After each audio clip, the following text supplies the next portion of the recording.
बिस्मिल्लाहिर्रहमानिर्रहीम। अस्सलाम वालेकुम। मेरा नाम अहमर है और आप देख रहे हैं आपका अपना यूट्यूब चैनल अहमर ARS। आज की वीडियो में हम जो है मेरी वेबसाइट है, मैं अपनी वेबसाइट दोबारा से रिक्रिएट करूँगा। किस तरह करूँगा तमाम चीज़ें बताऊँगा। प्रीवियस वीडियो में मैंने अपनी होस्टिंजर से होस्टिंग परचेज़ की थी, डोमेन परचेज़ की थी, लेकिन होस्टिंजर के साथ मुझे एक फ्री डोमेन मिली थी। उसी के साथ में उसी फ्री डोमेन पे मैं अपनी ahmar.ars.com की वेबसाइट को दोबारा रिक्रिएट करूँगा, रीजनरेट करूँगा, लेकिन मैं उसमें कोई भी काम नहीं करूँगा। तमाम चीज़ें मैं विदाउट प्लगइन में अपनी जो वेबसाइट है वो इंपोर्ट करूँगा, तो तमाम प्रोसेस दिखाऊँगा। आप कोई चीज़ मिस नहीं कीजिएगा। और अगर आपको कुछ समझना है आप मुझसे एंड में पूछ भी सकते हैं कमेंट बॉक्स में। इंशाल्लाह आपको तमाम चीज़ें प्रोसेस समझ आएंगे। तो चलिए आज की वीडियो स्टार्ट करते हैं। Let's get start. ऑलराइट, ये मेरे पास गूगल क्रोम आ गया मेरा। मैं यहाँ पर होस्टिंजर टाइप करूँगा, होस्टिंजर, और ये मेरे पास होस्टिंजर की ऑफिशियल वेबसाइट आ जाएगी। मैं इस पर होस्टिंजर पर क्लिक करूँगा, फिर डायरेक्ट लगेगा मुझे होस्टिंजर की वेबसाइट पर। मैं यहाँ से लॉगिन कर लूँगा। लॉगिन करते ही ये मुझे मेरे लॉगिन पेज पर HTML पर रिडायरेक्ट कर लेगा। ठीक है, मैं यहाँ से क्लेम योर फ्री डोमेन पे क्लिक करूँगा, क्लेम डोमेन पे क्लिक करूँगा और यहाँ अपनी डोमेन का नेम सर्च करूँगा, अहमर ARS।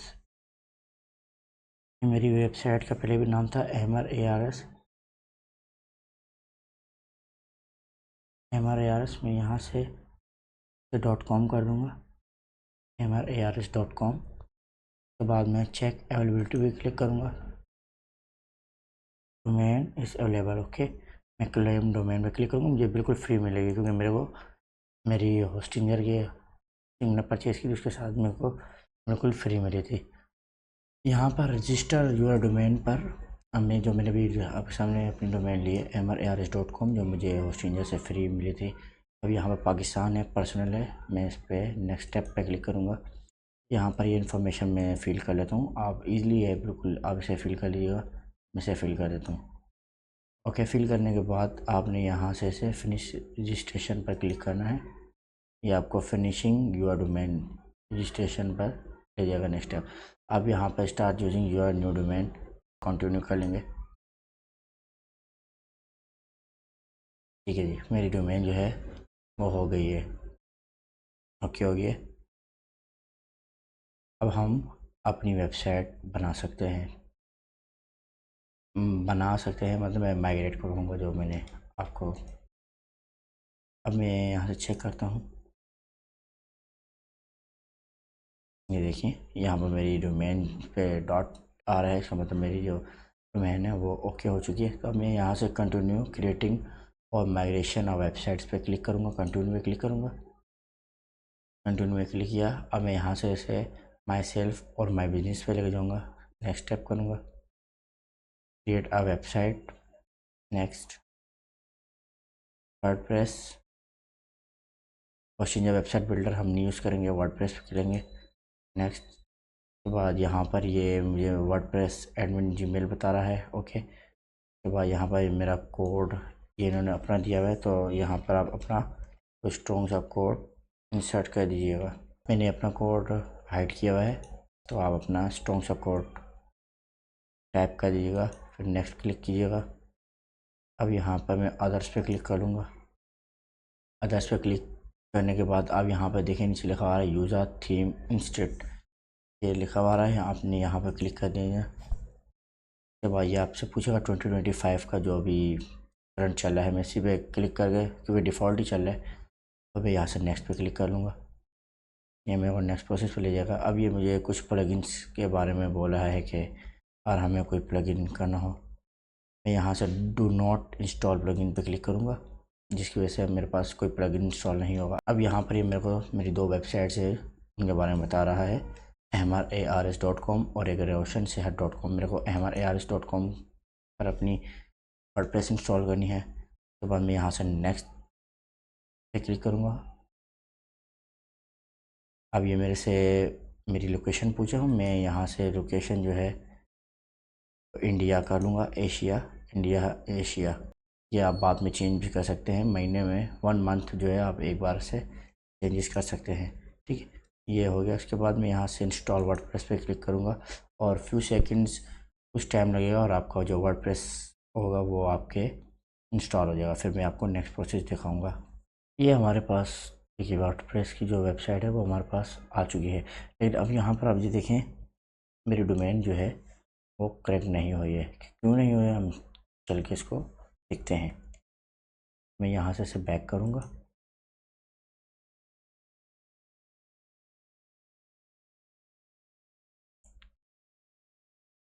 यहाँ पर मेरी वेबसाइट की परफॉर्मेंस 88% बताई जा रही है।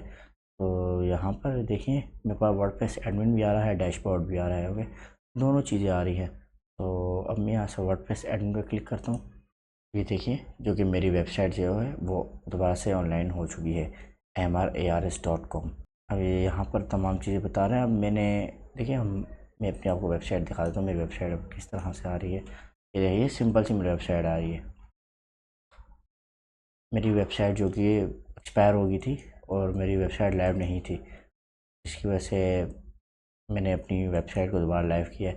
तो अब मेरे को देखिए यहाँ पर ये वेबसाइट दिखाई जा रही है। आप देखें और की जगह ये मेरी वेबसाइट दिखाई जा रही है। तो अब मैं इस वेबसाइट को मुकम्मल यहाँ से रिमूव करके अपनी जो मेरी पहले वेबसाइट थी, आपने मेरी प्रीवियस वीडियो देखी होगी, उसमें मेरी जो वेबसाइट थी मैं उसी को इस पर इंसर्ट करूँगा। कैसे करेंगे तो मैं आपको तमाम प्रोसेस दिखाऊँगा। तो चलिए आए हम अपनी वेबसाइट को इंसर्ट करते हैं। मैं यहाँ से डैशबोर्ड क्लिक करूँगा। देखिए डैशबोर्ड क्लिक करूँगा तो ये मेरे को जो मेरे mrars.com की वेबसाइट है, तो SSL भी जो है वो ऑटोमेटिक ही हॉस्टिंजर जो है हमें जनरेट कर देता है। तो अब मैं यहाँ से देखें ये मेरा जो पूरा है ये पैनल, ये मेरा पूरा mrars.com का है। अब हमने क्या करना है, मेरे को अपनी वेबसाइट जो है मुकम्मल मेरे को उसको रिमूव करके न्यू करनी है। मैं आपको दिखा देता हूँ इस तरह की मेरी वेबसाइट है। ठीक है, बिल्कुल सिंपल सी mrars.com लिखा आ रहा है, मगर हमें जो हमने हमारी पहले वेबसाइट बनी हुई थी हमें वही वेबसाइट इस पर लाइव करनी है। किस तरह करेंगे मैं आपको दिखाता हूँ। अब यहाँ से आपने थोड़ा सा स्क्रॉल करना है, यहाँ पर आपने फाइल्स पर आना है और फाइल मैनेजर पे आके आपने क्लिक करना है और यहाँ से आपको एक्सेस फाइल्स ऑफ mrars.com लिखा हुआ नज़र आ रहा है। आपने यहाँ पर सिंपल क्लिक करना है। यहाँ public_html पे आपने क्लिक करना है। यहाँ पर ये सारी हमारी फाइल्स हैं, ये सारी हमारी फाइल्स हैं। अब मैं इन सारी फाइल्स को डिलीट कर लूँगा कि ये देखिए ये मेरे तमाम फाइल जो हैं मैंने सेलेक्ट कर ली। अब मैं यहाँ से इसे डिलीट कर दूँगा, यहाँ से मैं इसे डिलीट कर दूँगा। ये डिलीट होगी, मुकम्मल डिलीट होगी। अब मेरी वेबसाइट जो होगी वो लाइव जो चली थी 4034 फॉरबिडन का हमारे पास एरर आ गया क्योंकि हमने यहाँ से अपनी तमाम फाइल जो है डिलीट कर ली हैं। अब हमें क्या करना है, हमें यहाँ पर अपलोड पे क्लिक करना है। फाइल्स पे जाऊँगा, बैकअप में मेरी ये public_html की फ़ाइल पड़ी हुई है। मैं इसी को क्लिक करके यहाँ से ओपन पर क्लिक करूँगा तो ये मेरे पास यहाँ देखें जो कि यहाँ से मेरे पास ये लोड हो रही है। अपलोड कर ये मेरे को ये फ़ाइल दे देगी। Okay done it. देखिए ये public_html मेरे पास जो है आगे मैं भी इसे यहाँ से एक्सट्रैक्ट करूँगा और मैं यहाँ से इस फोल्डर को मैं एक नेम दे दूँगा अहमर नेम देके मैं इसे एक्सट्रैक्ट करूँगा। ओके देखिए यहाँ पर मेरे पास अभी नहीं आई, तो यहाँ से आपने होम पर क्लिक करना है और ये रही आपके पास अहमर नाम क्या। तो यहाँ से आपने इसे मूव करना है। मैं इसे यहाँ से मूव करूँगा, मूव फाइल, और मैं public_html के अंदर इसे मूव कर दूँगा। ओके, और ये रही हमारी फ़ाइल। अब मैं यहाँ से इसके अंदर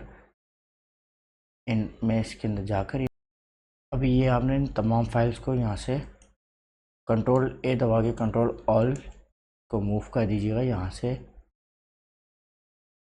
मूव फाइल, और ये यहाँ से आपने पर क्लिक करना है और यहाँ से मूव कीजिएगा और यहाँ से आप रिप्लेस कर दीजिएगा। ये ऑटोमेटिक जो है ये हमारी फाइल जो है ये रिप्लेस हो जाएगी public_html के अंदर। ओके, तो ये देखिए ये हमारे पास ये आ गई है। उसके बाद अब ये मेरे पास ये फाइल है अहमर नाम, ये भी हमारे पास अपना जो हमने ये public_html इसके अंदर वही फाइल थी, तो मैंने इसे डिलीट कर दिया। तो अब मैं दोबारा से 403 वीडियो में जाके से रिफ़्रेश करूँगा। तो देखिए अब डेटाबेस पे हमारा डेटाबेस जो है, ठीक है, अब हमारे पास एरर इस्टेब्लिशिंग आ डेटाबेस कनेक्शन आ रहा है। तो अभी हमें डेटाबेस भी इंसर्ट करना है। किस तरह करेंगे? अब public_html हो गया। अब आप यहाँ देखिए public_html से हम जाएंगे दोबारा फाइल मैनेजर पर।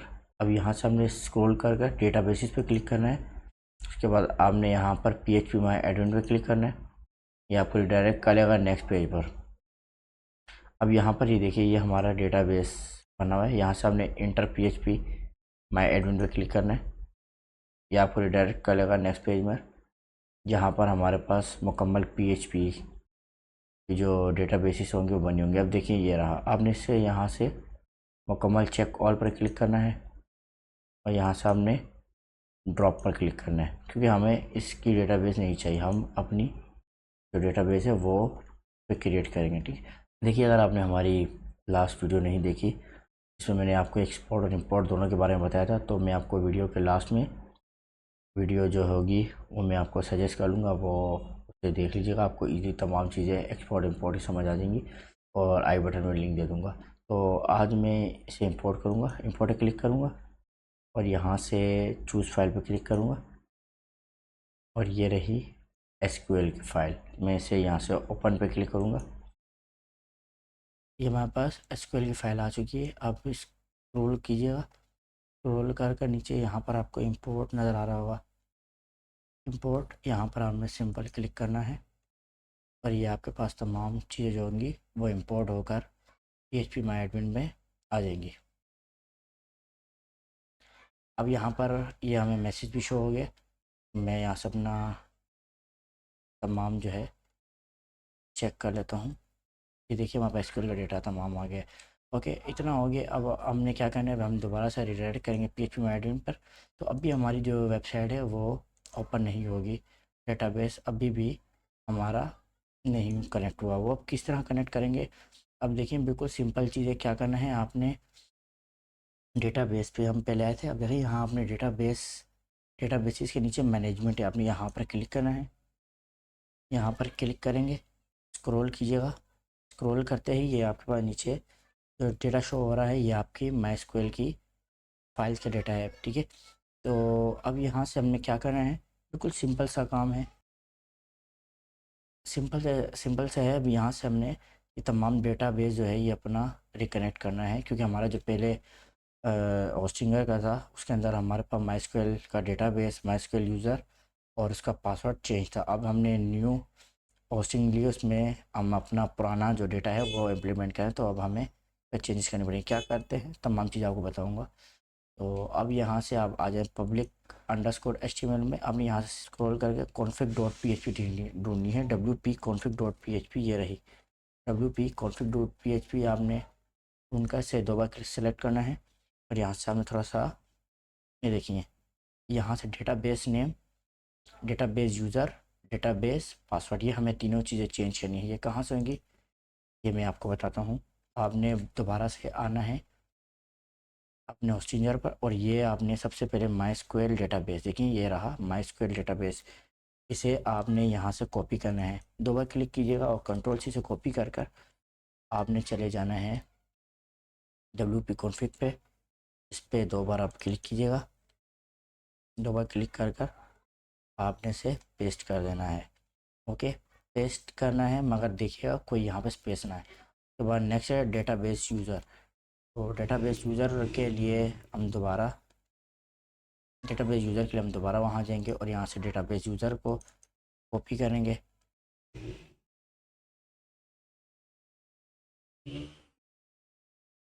डेटाबेस यूज़र कॉपी हो गया।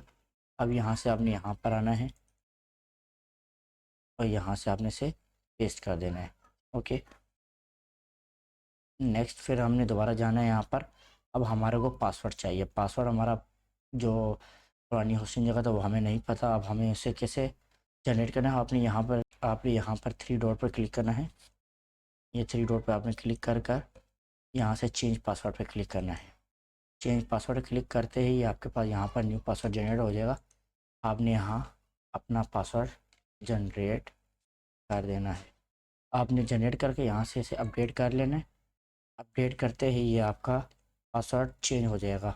चेंज होते ही आपने यहाँ पर आकर दोबारा से इसे पासवर्ड पर आकर पेस्ट कर देना है। पासवर्ड पेस्ट करते ही आपने दोबारा से इसे पासवर्ड आपका यहाँ पर हो गया। अब आपने यहाँ से इसे सिंपल आके यहाँ से सेव कर देना है। ये यहाँ से आपने से सेव पर क्लिक करना है और आपका जो होगा और आपका जो PHP का wp-config.php का password, database name, database user, database password, तीनों चीज़ें आपकी अपडेट हो जाएंगी। तो अब हम दोबारा चलते हैं और यहाँ से हम इसे करते हैं रिफ़्रेश। इंशाल्लाह हमारी वेबसाइट हो जाएगी लाइव। ये देखिए हमारी वेबसाइट जो है वो लाइव हो चुकी है। ठीक है, मैं इसे एक काम करता हूँ, अपने न्यू टैब पे खोलता हूँ। ये देखिए न्यू टैब में मेरी जो वेबसाइट है वो रन कर रही है। उम्मीद करता हूँ आपको आज की वीडियो में तमाम प्रोसेस समझ आया होगा। बिल्कुल इजी टू वे था। अगर कोई चीज़ समझ ना आए तो आप उसे दोबारा देख सकते हैं, इंशाल्लाह आपको ज़रूर समझ आएगी। हमने विदाउट प्लगइन आपके सामने मैंने तमाम प्रोसेस किया। विदाउट प्लगइन मैंने आपके सामने अपनी जो वेबसाइट है वो मैंने दोबारा से लाइव की है। ओके, तमाम चीज़ आपके सामने की। तो नंबर फर्स्ट मैंने अपनी वेबसाइट की डोमेन रजिस्टर की amars.com की। उसके बाद मैंने उस पर वर्डप्रेस को इंस्टॉलेशन किया। थर्ड नंबर पे मैंने आपके सामने 2025 का जो थीम था उसे इंस्टॉल किया ताकि मेरे पास public_html पर फाइल जनरेट हो जाए। फिर मैंने public_html में जाकर उसे डिलीट किया और अपनी जो मेरी खुद की वेबसाइट थी उसी जगह प्लान का जो रिन्यू था, मैंने रिन्यू नहीं किया, मैंने न्यू उसी जगह प्लान लिया। जो पुराना था वो एक्सपायर्ड हो गया था, तो उसकी मैंने पहले से ही आपके सामने तमाम चीज़ें की थी। अगर आपने मेरी प्रीवियस वीडियोस नहीं देखी जिसमें मैंने अपनी फ़ाइल की SQL फ़ाइल और public_html की फ़ाइल एक्सपोर्ट की थी, तो ये आई बटन में मैंने लिंक दिया है। आप यहाँ से इसे जाके इजीली वॉच कर सकते हैं कि आप अपनी वेबसाइट का SQL और public_html की फ़ाइल किस तरह एक्सपोर्ट कर सकते हैं। तो आज की वीडियो में मैंने आपको वही फ़ाइल्स अपनी जो है अपनी न्यू होस्टिंजर में इम्प्लीमेंट की है, तो आपके सामने इंपोर्ट की है और उसी के बिना पर मेरी जो वेबसाइट है वो लाइव हुई है। देखिए आपने SQL की फ़ाइल भी इंपोर्ट कर दी, आपने public_html की फ़ाइल भी इंपोर्ट कर दी। ठीक है, ये दोनों चीज़ें होने के बाद आपको सिर्फ आगे तीन चीज़ें करनी थी जो बिल्कुल इजी टू वे थी। मैंने आपके सामने तमाम चीज़ें की। नंबर 1 पर डेटाबेस नेम, नंबर सेकंड पे डेटाबेस यूज़र और नंबर थर्ड पे डेटाबेस का जो पासवर्ड था वो हमने रीजनरेट किया था, अपडेट किया था। तमाम प्रोसेस आपके सामने किया। तो अगर आपको अच्छी वीडियो पसंद आई हो, समझ आई हो तो कमेंट कर दीजिएगा। कोई चीज़ ना समझ आई हो तो भी आप मुझसे पूछ सकते हैं कमेंट बॉक्स पे। और अगर किसी चीज़ का क्वेश्चन हो, अगर आपका डेटाबेस यूज़र तमाम चीज़ें करने के बाद ही आपकी वेबसाइट लाइव नहीं हो रही, तो आप मुझे कमेंट बॉक्स से पूछ सकते हैं। मैं आपसे इंशाल्लाह ज़रूर आपके क्वेश्चन का आंसर दूंगा। इंशाल्लाह आने वाली नेक्स्ट वीडियोस पे भी हम इसी तरह के जो होंगे इशू उनको सॉल्व करेंगे। और कोई क्वेश्चन होगा, अगर आपकी तरफ से कोई कमेंट आएगा, मैं इंशाल्लाह आपको उस पर भी वीडियो बना कर दे दूँगा। और अगर आपको अच्छी वीडियो सही लगी हो, अच्छी लगी हो तो आप सब्सक्राइब कर दीजिएगा, लाइक कर दीजिएगा ताकि आगे आने वाली तमाम वीडियोज़ के आपको नोटिफिकेशन मिल सकें। तो आज की वीडियो इतनी थी, मुझे दीजिए इजाज़त। अल्लाह हाफिज़।